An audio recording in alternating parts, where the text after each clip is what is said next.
Welcome to FinTech Forward. I'm Dale Lassig, and today I'll be interviewing RJ Horsley, President at SpotOn.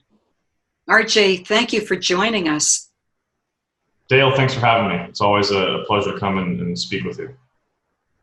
I've really enjoyed covering your company's innovations over the years, and most recently, all the ways in which you're helping your channel partners and their merchant customers during COVID-19. So tell me, how would you describe SpotOn, and what problems are you solving? Yeah, we're software and payments for small businesses.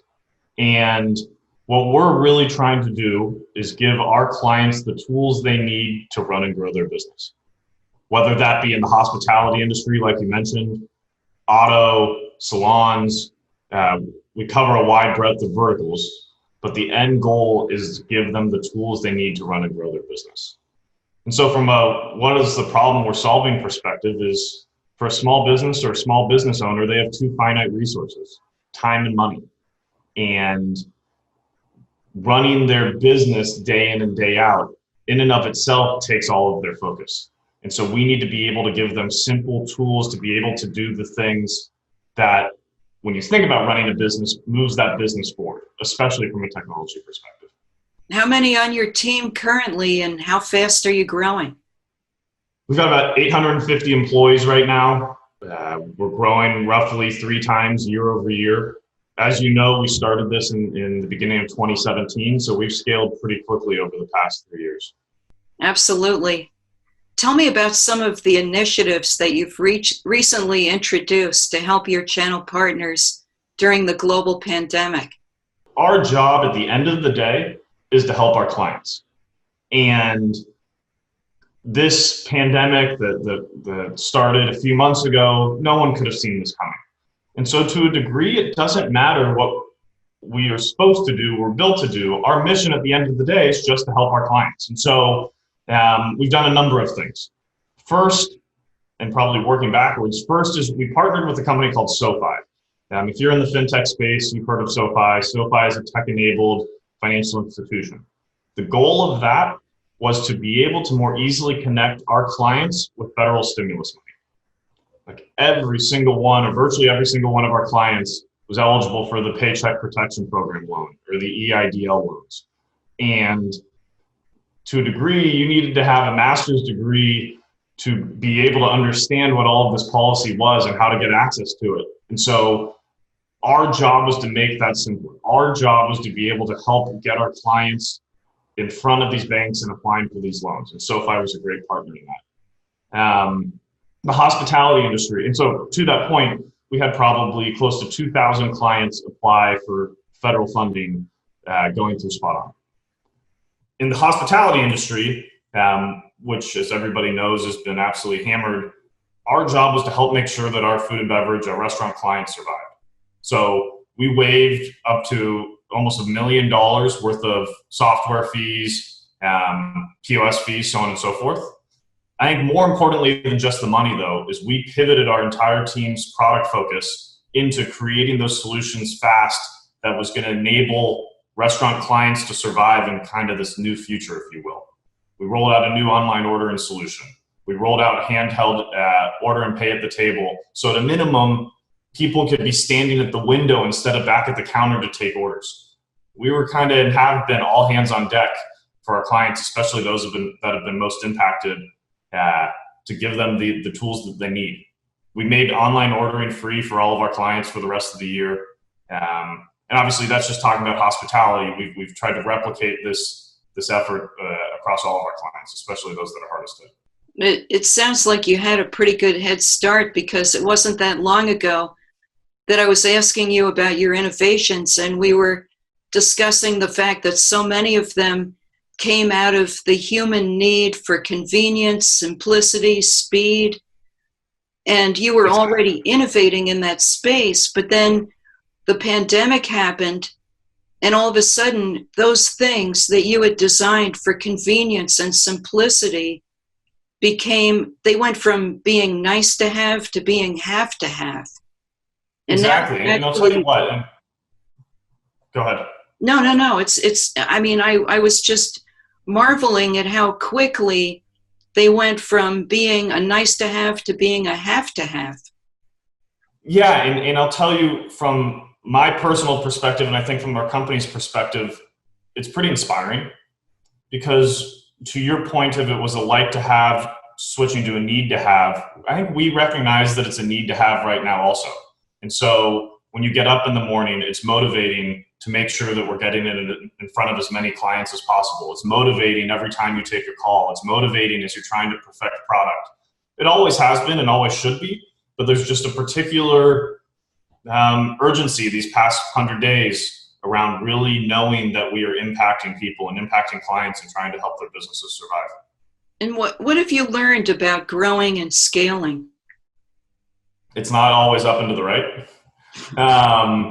There's challenges that are seen and unforeseen, and I think the most important thing is executing. And so I don't want to keep bringing everything back to this pandemic, but it's real, and it's the news of the times right now. It is going to define a whole bunch of different businesses. I don't want to say it's easy to be successful, but it's fairly easy to be successful when everything's going well. When there's challenges, when there's unforeseen circumstances, that's kind of when the rubber meets the road, and how you handle those things and how you overcome those obstacles, or honestly staying true to the values that you say you have, even when it's not easy to. I think that is really what defines a company or defines the mission we're on. And so it's just growth has been fascinating because there's an importance on making sure you're making the right decisions, but by your stakeholders. Making sure even when it's not easy, we do the right thing by our clients. Making sure even when it's not easy, we focus on product innovation. Even if it doesn't have an immediate term impact, it allows us to do the things 3 months from now, 6 months from now, 12 months from now that we all want to do. That a lot of people, you could easily say, let's not focus on that right now.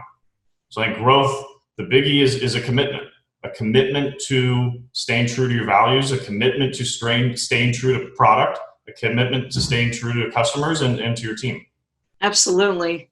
And I know people are saying, let's not talk about 6 months from now and 12 months from now, but to your point, what opportunities are you seeing in the near term and going forward for SpotOn? Yeah, look, I don't think business will change forever in some way, shape, or form. I don't think there's any business out there that's going to run their business the same way tomorrow as they did 6 months ago. Again, hospitality, food and beverage, that's the easy one to think about, but salons are the same way. Autos the same way. I think every type of business is going to need to adjust in some way, shape, or form. So what's the opportunity for us is to be the partner alongside those businesses as they figure it out. There isn't a playbook. And I think that's what's kind of exciting about this, is there isn't a playbook that everybody's following and knows exactly what to do and just needs to do it. We're in this together, and we're trying to figure it out. And if SpotOn can be the technology partner to these businesses as they adapt how they run their business, as they adapt their offerings, as they adapt how they communicate with their customers, that's a huge opportunity for SpotOn, and it allows us to be successful staying true to the values that we've had since the outset of the company. I couldn't have said that better myself. I mean, when I think about FinTech in general, there is no playbook, but in the old days before FinTech, there was a user manual, there was a quick reference guide, and there was something that we called the slow reference guide. And now we're all in it together and we're writing it together. Right. And what is your vision for what that future will look like? I think we're somewhat living it. I think the vision for what the future look like is clients having the right technology they need to run their business. And that's going to differ client by client, industry by industry, vertical by vertical.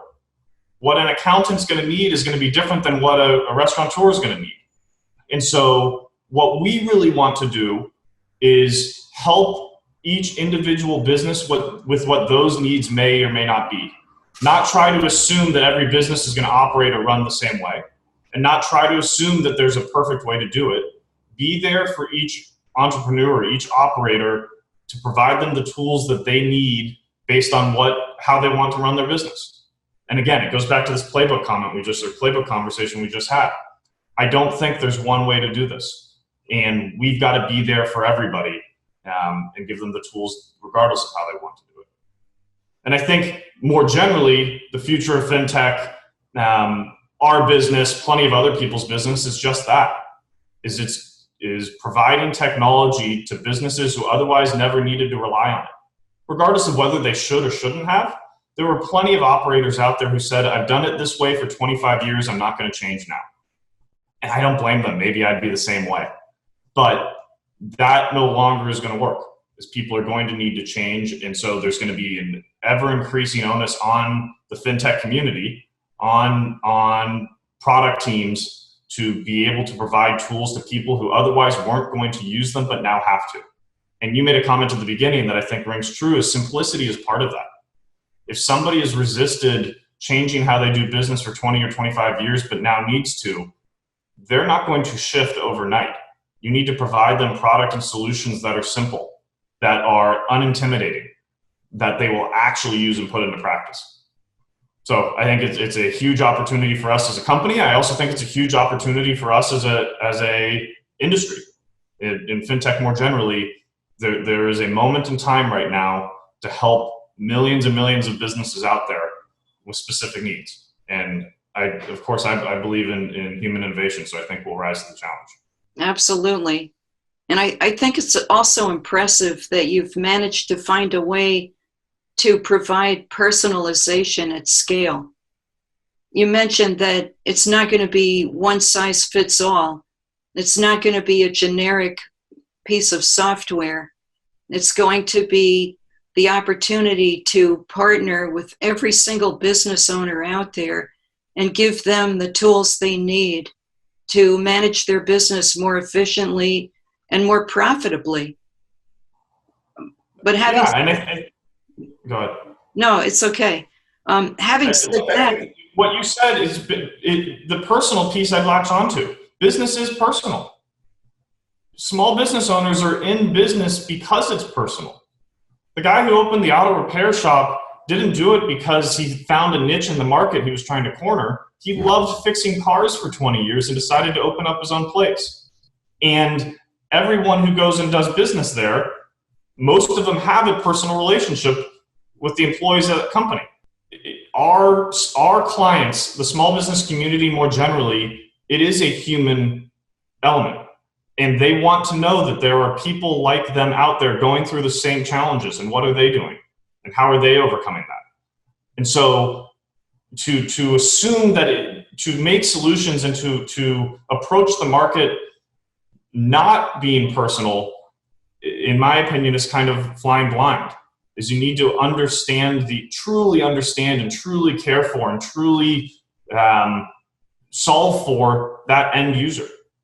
And remember that end user is a person just like you and me, Dale, and has their own struggles and probably has the weight of the world on their shoulders right now. And I think that this is only effective if you really operate by appreciating that. Thank you, RJ. In closing, are there any near-term product innovations on your roadmap that would be interesting to that vision of the future? My obvious comment would be stay tuned. But here's what I'll tell you, is from a SpotOn perspective, we've believed in product from day one. It has been core to who we are. It's not an afterthought. It's not an after-sell. It's not an add-on offering. Product is why someone should want to do business with us. We've grown our product team to about 120 people at this point. That is starting to bear the fruit of the labor of the past couple of years.